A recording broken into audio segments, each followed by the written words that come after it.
Langkanya daging sapi di pasaran karena diduga ada oknum agen nakal yang menyimpan stok daging sapi, mengakibatkan melonjaknya harga daging sapi ini hingga Rp150.000 per kilogram. Kondisi ini juga diikuti para pedagang daging sapi untuk tidak berjualan sementara karena stok daging menipis.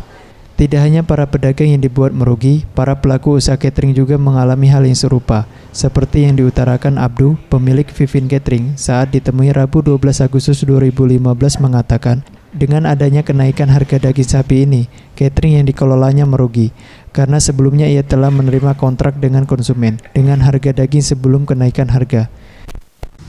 Ya, kalau mengenai orderan, kalau untuk catering kan memang dalam jangka waktu, biasanya konsumen mesen dalam jangka waktu yang sudah lama kan.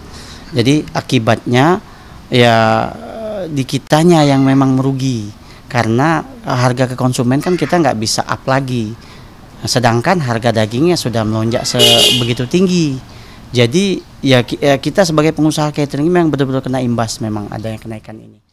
Sementara itu, menurut pengamat ekonomi Sumsel, Zarudin Horsai, terjadinya kelangkaan daging sapi di pasar karena diduga adanya oknum yang bermain di dalamnya.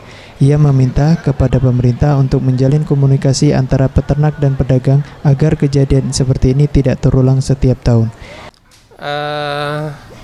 Itu tadi antara pemerintah dan pengusaha harus duduk bersama ya, mengatasi masalah ini untuk jangka panjang. Pemerintah tidak perlu kebakaran jenggot atas permasalahan ini dan tidak perlu juga menyalah-nyalahkan para pengusaha ya, kenapa ini terjadi. Mestinya antara ini kan menyangkut 3 komponen ya, antara peternak, kemudian pengusaha dan pemerintah. Harus ada komunikasi yang baik komunikasi yang baik antara ketiga ini. Ferry Jatinugroho, Gusti Putu, Sriwijaya TV.